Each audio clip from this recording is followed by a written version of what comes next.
அனைவருக்கும் வணக்கம். நீங்க கடந்த ஒரு சில நாட்களுக்கு முன்னாடி நாகர்கோவில் நடந்த அந்த சிறையில் நடந்த மரணம். ஸோ எந்த வகையிலையும் நம்மளுடைய முதல்வர் ஏற்கனவே கொடுத்த டைரக்ஷன் படி எந்த இடத்துலையும் ஏதாவது போலீஸ் ஸ்டேஷன்லையோ இல்லை சிறையிலையோ ஏதாவது காவல்துறையோ இல்லை அங்கே இருக்கிற சிறைத்துறை வார்டன்களோ ஏதாவது தவறு செய்து அதனால ஒரு இறப்பு ஒரு மரணம் ஏற்பட்டால் எந்த இடத்துலையும் கண்டிப்பாக இந்த அரசு கடுமையான நடவடிக்கை எடுக்கும். அதில் எந்த மாற்று கருத்தும் கிடையாது. அதில் என்ன லீகல் ப்ரொசீஜரோ என்னவோ இதுக்கு முன்னாடி இருந்த அரசுகள்லாம் அதை மூடி மறைக்கவும் அதனால கெட்ட பேர் வரும் அப்படின்னு சொல்லி மூடி மறைக்கிற வேலைகளும் இதை செய்வாங்க. ஆனால் முதல்வர் இதில் தெளிவாக சொல்லியிருக்கிறார், தவறு நடந்திருக்கும் பட்சத்தில் எங்கே இருந்தாலும் உடனடியாக நடவடிக்கை எடுக்கணும். யார் சம்பந்தப்பட்ட யாராக இருந்தாலும் அவர் மீது கடுமையான நடவடிக்கை எடுக்க வேண்டும் என்று முதல்வர் உத்தரவு பேரில் 2 நாட்களுக்கு முன்னே வழக்குகள் பதிவு செய்யப்பட்டு அதில் யார் சம்பந்தப்பட்டார்களோ அவர்கள் அனைவரும் கைது செய்யப்பட்டார்கள். எல்லா வழக்குகளும் இந்த முன்னாடி பல வழக்குகள் இதெல்லாம் தேங்கி கிடந்த வழக்குகள் எல்லாமே இப்போ லாக்அப் பண்ணாங்க. எல்லாத்துலையும் சார்ஜ் ஷீட் ஃபைல் பண்ற வேலையும் போயிட்டு இருக்கு. ஸோ எந்த இடத்துலையும் இதுல யாரையும் காப்பாற்றும் எண்ணம் இல்லை. ஏன்னா இதுல சிறைத்துறையிலையோ இல்ல சிறையிலையோ இல்ல வேற இடத்துலயோ போலீஸ் ஸ்டேஷன்லயோ லாக்அப்லயோ மரணம் நடந்தால் கண்டிப்பாக இந்த அரசு எந்த விதத்திலும் பாதிக்கப்பட்டவரோடு தான் இருக்கும். இதுல எந்த இடத்துலையும் மூடி மறைக்கிற வேலையே இல்லை. ஸோ அதுல நிறைய தவறான தகவல் இருக்கு. இப்போ இதுலயும் புழல்லையும் 2 நாட்களுக்கு முன்னாடி ஒரு மரணம் ஏற்பட்டிருக்கு. அதுக்கும் விசாரணை நடைபெற்று வருது.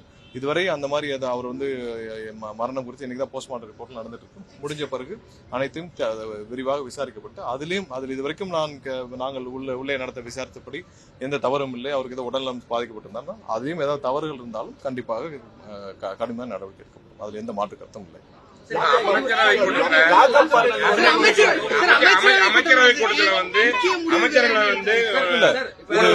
அமைச்சரவை கூட்டம் பட்ஜெட்டுக்கு முன்னாடி நடக்கிற ரெகுலர் கூட்டம் தான். அதுல உள்ள இருக்கிற விஷயங்கள் நிறைய பட்ஜெட் குறித்த கூட்டங்கள் தான். வெளியில விவாதிக்க முடியாது உள்ள இருக்கிற கூட்டங்கள். சோ அதுல விரிவாக அது சம்பந்தமாக பட்ஜெட்ல எப்படி முடிவெடுக்க பண்றது கூட்டம்.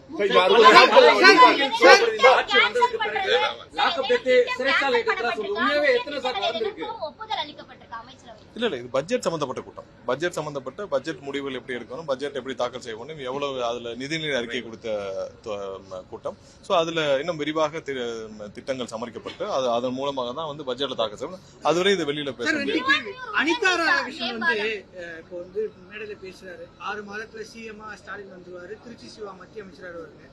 கேடி ராஜேந்திர பாலாஜி அதிமுக இந்த மாதிரி ஸ்டாலின் கோபம் வரல, கோபம் வந்தா இந்த ஆட்சிக்கு இதுதான் நாங்களும் 2 மாசமா சொல்லிட்டு இருக்கோம். 2 மாசமா நாங்க சொல்ற விஷயம் என்னன்னா, திமுகவும் அதிமுகவும் பாரதிய ஜனதா கட்சியும் 3 பேரும் சேர்ந்து ஆட்சி அமைக்க முயற்சி செய்கிறார்கள்.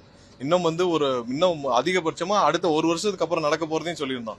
அதாவது திமுகவும் அதிமுகவும் அவங்களுடைய கட்சியவே நடத்த முடியாம பாரதிய ஜனதா கட்சியோட இணைச்சிட்டு திரு ஸ்டாலின் அவர்கள் குடும்பத்தில் ஒரு 2 கேபினெட் மினிஸ்டரும் திரு எடப்பாடி அவர்கள் குடும்பத்தில் 2 கேபினெட் மினிஸ்டரும் வாங்கிட்டு போற அளவுக்கு கூட இன்னும் 2 வருஷத்துல 3 வருஷத்துல வந்துடலாம். ஏன்னா அவங்களுடைய கட்சியை நடத்தும் எண்ணம் இல்லை, கட்சியை காப்பாற்றும் எண்ணம் இல்லை.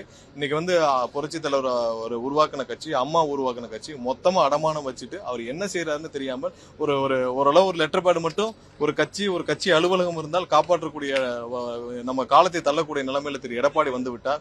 திரு ஸ்டாலின் அவர்கள் இந்த கட்சி என்ன பண்ணணும் இல்ல யாரை நம்பி கொடுக்கணும் எதுவுமே தெரியாமல் அவரும் நிக்கிறார். அவங்களுக்கு தேவை இப்போ ஒரு 5 வருஷத்துக்கு காலத்தை ஓட்டுவதற்கு ஒரு இடம். அதனாலதான் பாரதிய ஜனதா கட்சியோட கூட்டணி போறாங்க. இந்த முயற்சியில தான் அவங்க 45 நாட்கள் 50 நாட்களாக எங்களுடைய எம்எல்ஏக்களை விலைக்கு வாங்கும் முயற்சிகள் அவங்க நிறைய பேர் கைது செய்யப்பட்டே வராங்க. நீங்க பாத்திருப்பீங்க. அவ்வளவு எங்களுடைய எம்எல்ஏக்களுக்கு 30 கோடி 40 கோடி 50 கோடி வரை விலை பேசப்பட்டிருக்கு. 50 கோடி கொடுத்து நீங்க 20 எம்எல்ஏன்னு எவ்வளவு ஆச்சு? சோ இந்த அளவுக்கு பணம் கொடுத்து இவங்களை விலை பேசும் அளவிற்கு இன்னமும் அந்த முயற்சியை தினமும் செஞ்சுக்கிட்டு தான் இருக்காங்க. அது இல்ல அந்த முயற்சியை தினமும் செஞ்சுக்கிட்டு தான் இருக்காங்க. அண்ணன் திருமாவளவன் அவர்களுக்கு இப்படி விஷயம் தெரிஞ்சனால அண்ணன் சொல்லியிருக்கிறார். ஏன்னா இது ஒவ்வொரு நாளும் இவங்க எப்படியாவது இந்த அரசை எந்த விதத்திலாவது இவங்க நிப்பாட்டணும், இந்த அரசை எப்படியாவது செயலிழக்க செய்யணும். அதற்கான குறுக்கு வழி முயற்சியில எம்எல்ஏக்களை வாங்கும் 50 கோடி கொடுத்து எம்எல்ஏ வாங்க முயற்சி செய்யும் ஒரு திரு ஸ்டாலின் அவர்களும் திரு எடப்பாடி அவர்களும் கடைசி காலமா இனி அடுத்த முயற்சியா பாரதிய ஜனதா கட்சியோட கூட்டணி சேரக்கு தான் முயற்சியா நடந்திருக்காங்க. இதான் 40 நாள் 50 நாள் நாங்களும் சொல்லிட்டு இன்னைக்கு அவங்களே வெளியில சொல்றதுக்கு இப்ப அவங்க சம்பந்தப்பட்ட ஒரு முன்னாள் அமைச்சர் அனிதா ராதாகிருஷ்ணனே சொல்ற அளவுக்கு இருக்குன்னா அவங்களுடைய முடிவுகள் எட்டப்பட்டு விட்டுச்சு. இப்ப யாருக்கு கேபினெட் மினிஸ்டர்ல போட்டி தான்? இப்ப அந்த திமுக இருக்கிற எம்பிக்கள்ல யாருக்கு எத்தனை கேபினெட் மினிஸ்டர் வேணும், இல்ல அதிமுக எத்தனை பேருக்கு கேபினெட் மினிஸ்டர் வேணும், இல்ல இவங்க எந்த ப்ரொபோசிஷன்ல இவங்க வந்து பாரதிய ஜனதா கட்சியோட கூட்டணி சேருவாங்க, இல்ல 3 பேரும் ஒன்று சேர்ந்து பாரதிய ஜனதா கட்சியோட போறாங்களா, இல்ல கட்சியவே மொத்தமா இணைக்க போறாங்களா, இல்ல எல்லாரும் சேர்ந்து இணைக்க போறாங்கன்ற பேச்சுவார்த்தை நடந்துட்டு இருக்கிற மாதிரி தெரியுது. ஏன்னா அவர் மற்ற முடிவுகள் எல்லாம் அவங்க வந்து திமுக, அதிமுக, பாரதிய ஜனதா கட்சி 3 பேரும் சேர்ந்து மற்ற முடிவுகள் எல்லாம் எடுத்த மாதிரி தான் அவங்களுடைய அப்ரோச் எல்லாம் இருக்கு.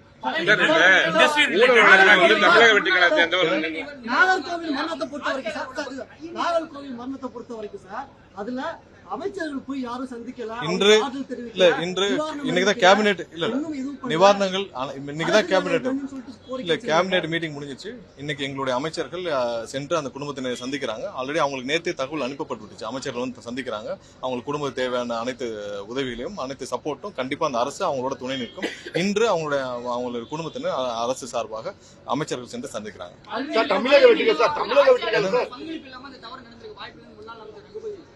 இல்ல பழனி விவகாரத்துல நீங்க பிராக்டிகலா நம்ம எல்லாம் பாத்துட்டே வரோம். நமக்கு வந்து இந்த கடந்த 5 ஆண்டுகள்ல பத்திரப்பதிவுத்துறை எப்படி செயல்படுன்னு தெரியும். நைட்டு 9 மணி வரைக்கும் பத்திரப்பதிவுகள் நடந்திருக்கு.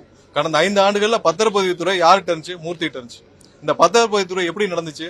நைட்டு 9 மணி 10 மணி வரைக்கும் பத்திரப்பதிவு நடந்திருக்கு. எக்ஸசிவ் பத்திரப்பதிவு நடந்திருக்கு. எவ்வளவு நீங்க என்ன பண்ணாலும் நீங்க போய் பத்திரம் முடிக்கிற நிலைமையில தான் இருந்துச்சு. எவ்வளவு நீங்க டைட் பண்ணாலும் இன்னைக்கு இருக்கிற பத்திரப்பதிவுகளை பெரும்பாலான ரெஜிஸ்ட்ரார்ஸோட நிலைமை என்னன்னா, அவங்க யாரும் ப்ராப்பரா ரிட்டையர்ட் ஆக கூட முடியாத அளவுக்கு தான் அவங்க ரெஜிஸ்ட்ரார்ஸோட அவ்வளவு கேசஸ் பெண்டிங் கேசஸ் இன்னைக்கு இருக்கிற பத்திரப்பதிவு ரெஜிஸ்ட்ரார்ஸ்ல இருக்கு. மேக்சிமம் புறையோடிக்கு இருக்கிற ஒரு துறைனா பாத்தீங்கன்னா பத்திரப்பதிவுத்துறை. அவ்வளவு லஞ்சம் லாவண்யம். முன்னாடி இருந்த அமைச்சர் மூர்த்தி என்ன பண்ணியிருந்தாங்கன்னா, ஒவ்வொரு பத்திரப்பதிவு அலுவலகத்திலையும் ஒரு ஆளை போட்டு மினிஸ்டர் கட்டிங்னு வாங்கிட்டு இருந்தாங்க. மினிஸ்டர் கட்டிங்க்கு ஏன்னா அதனாலதான் ஒரு 1 லட்ச ரூபாய்க்கு பத்திரம் முடிச்சீங்கன்னா 20,000 ரூபாய் லஞ்சமா போகும். 1 லட்ச ரூபாய்க்கு வீடு விற்கிறவங்க, ஒரு இடம் விற்கிறவங்க கஷ்டத்தினால அவங்கள வீட்டுல ஒரு கல்யாணம், ஒரு காது ஊத்துன்னு ஒரு கஷ்டத்துல பிள்ளைகளை படிக்க வைக்கணும். 1 லட்ச ரூபாய்க்கு ஒரு இடத்த வைப்பாங்க. அதுக்கு 20,000 ரூபாய் கட்டிங் போகும். அதுல மினிஸ்டர் கட்டிங் அங்கேயே ஆளை போட்டு வச்சிருந்தாங்க. சோ அவ்வளவு மோசமான இந்த துறை.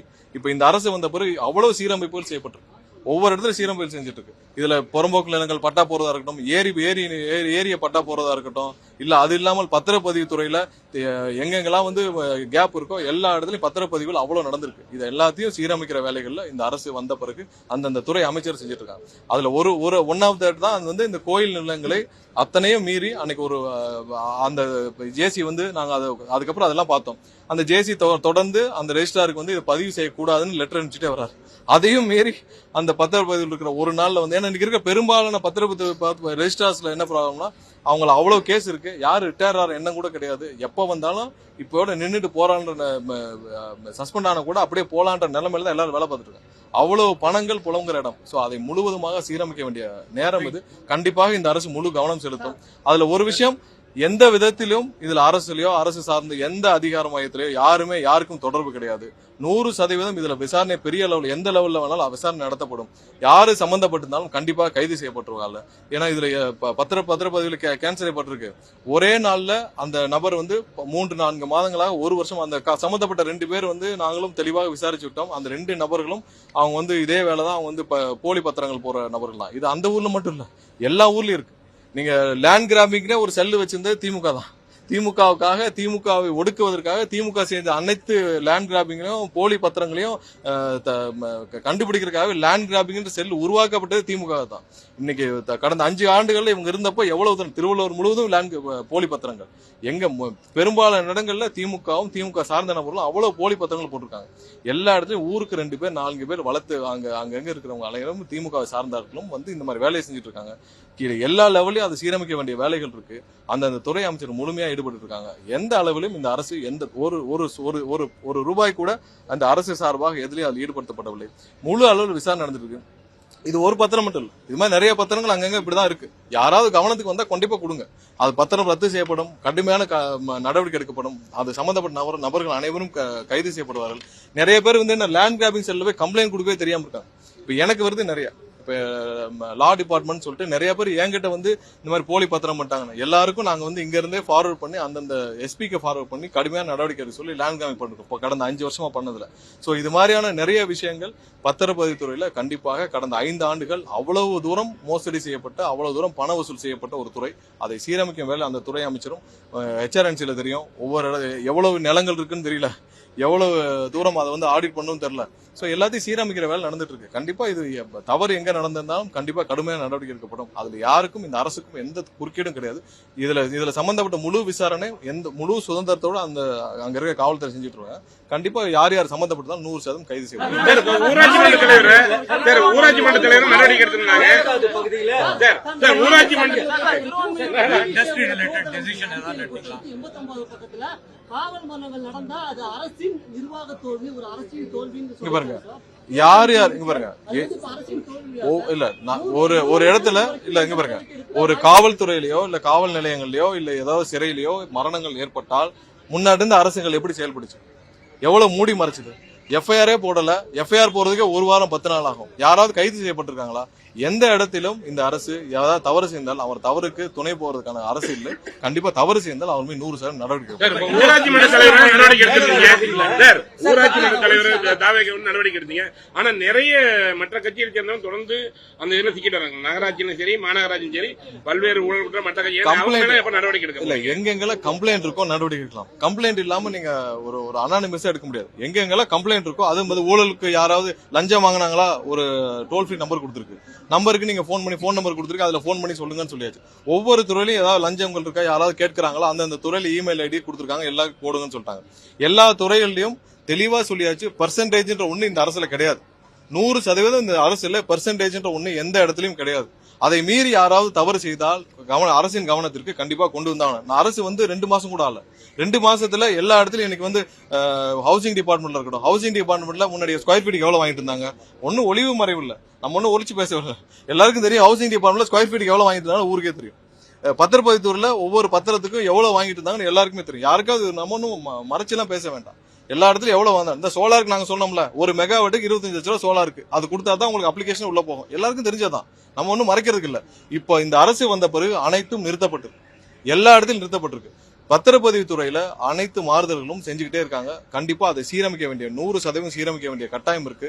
எல்லா இடத்திலும் இருக்கு. பொதுமக்களும் உங்களுக்கு யாராவது பணம் கேட்டால், முதல்வர் அன்னைக்கு சொன்னது என்ன, பொதுமக்கள் உங்களுக்கு அரசு துறையில யாராவது பணம் கேட்டால், லஞ்சம் கேட்டால் கவனத்திற்கு கொண்டு வருவது பொதுமக்களுடைய கடமை. நீங்க பத்திரிகை நண்பர்களுடைய கடமை. நீங்க கொண்டு வாங்க, கண்டிப்பாக 100% நடவடிக்கை எடுக்கப்படும். அதெல்லாம் நிறுத்த வேண்டிய வேலையை தான் அரசு முதல்வர் எங்களுக்கு உத்தரவிட்டிருக்கார். அதை தான் 100% நாங்களும் செஞ்சோம்.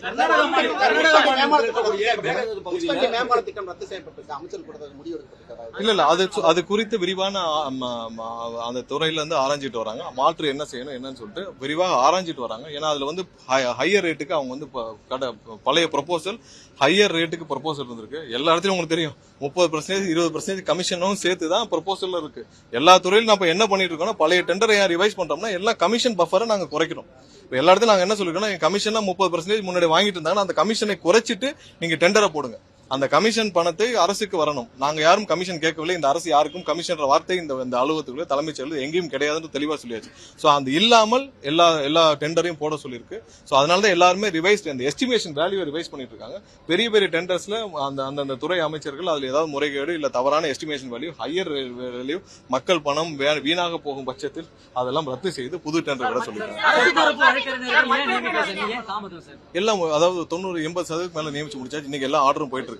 பிபி ஜிபி அளவுல மாவட்ட அளவுல முடிஞ்சிருச்சு. ஒரு சில முனிசிபல் கோர்ட்ல இன்னும் அந்த மாவட்ட ஆட்சியர் இருந்து அந்த மாவட்ட ஆட்சியர் இருந்து வர இங்க ஆர்டர் போட்டுட்டே வராங்க. கிளியர் இப்ப போடுறதெல்லாம் திரும்ப சொல்றோம், போடுறதெல்லாம் டெம்பரரி. ஏன்னா முதல் முறையாக பல 45 வருஷத்துக்கு அப்புறம் முதல் முறையாக ப்ரொஃபைல் எல்லா இடத்துலயும் சோர்ஸ் பண்ணப்பட்டு தெளிவா ஒவ்வொரு ப்ரொஃபைலும் எவாலுவேட் பண்ணப்பட்டு ஒவ்வொரு ப்ரொஃபைலும் அந்த மாவட்ட ஆட்சியர் பேக்ரவுண்ட் செக் எல்லாம் பண்ணி போட்டிருக்காங்க. இப்ப போடுறது கண்டிப்பா டெம்பரரி தான். ஏதாவது ஒரு இடத்துல யாராவது இன்எஃபிஷியன்டாவோ இல்ல தவறான ஆட்களோ தவறான நபர் இருந்தால் அந்த டெம்பரரி பீரியட் முடியிருக்குள்ள அதுக்குள்ள அப்புறம் கண்டிப்பா ரீப்ளேஸ் பண்ணுவாங்க. ஒரு சில நாட்கள்ல அனைத்தும் ரிலீஸ் பண்ணுவாங்க. கர்நாடக அரசு அணை கட்டுவதற்கான அந்த பூர்வாங்க அளவீட்டு பணிகள்லாம் செய்திருக்குன்னு சொல்லி படிக்கெல்லாம் கட்டிருக்காங்க. ஜெயா பிளஸ்ல கள ஆய்வு நடத்தி ஒரு செய்தியை வெளியிட்டிருக்கோம். இல்ல தமிழ்நாடு அரசுடைய நிலைப்பாடு என்ன? இல்ல எந்த இடத்திலையும் மேகதாது அணை விஷயத்துல தெளிவாக இருக்கிறோம். அவங்களுக்கு கொடுக்கப்பட்ட அனுமதி டிபிஆர் சப்மிட் பண்றதுக்கு மட்டும்தான்.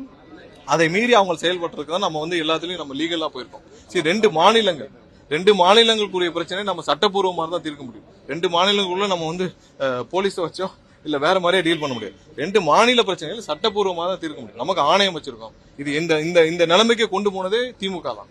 இவ்வளவு இப்ப திமுகவுடைய 40-50 வருஷத்தை அவங்க செஞ்ச தவறு தான் 1970 இருந்து அவங்க செஞ்ச அனைத்து தவறுகள் தான் இவ்வளவு தூரத்துக்கு காரணம். சரி பண்றதுக்கு லீகல் ரெக்டிபிகேஷன் தான், லீகலா தான் நம்ம ஸ்டாண்ட் எடுக்க முடியும். அதுக்கான வேலை இல்ல, படிக்கட்டு அமைத்து அங்க இன்ஜினியர்ஸ் கூட்டு போய் அதுக்கான இல்ல, அது- பணிகள்லாம் செஞ்சிருக்காங்க. தமிழ்நாடு அரசு இல்ல, அது- இந்த நடவடிக்கை எடுக்கும். இல்ல நம்ம லீகலா தான் நமக்கு அதுக்கான சமிஷனை கொடுப்போம். நம்ம அதுக்கான ரெக்டிபிகேஷன் கண்டிப்பா மேகதாது அணை கட்டுவதற்கான துளி அளவும் நம்ம வந்து இடம் கொடுக்க போவதில்லை. 100% நமக்கு சட்டப்பூர்வமான நமக்கு அனைத்துக்கும் நமக்கு ஆதரவா தான் இருக்கு. ஏன்னா அவங்க அதுக்கு மேல கட்டக்கூடாதுன்னு ஃபாரஸ்ட்ல என்விரான்மெண்ட்ல எல்லாத்துக்குமே எதிர்பார்க்கு. நம்ம அந்த அப்ரோச்ல தான் கண்டிப்பா அதை கட்டவிடாத அளவுக்கு நம்ம 100% நடவடிக்கை எடுப்போம். நன்றி.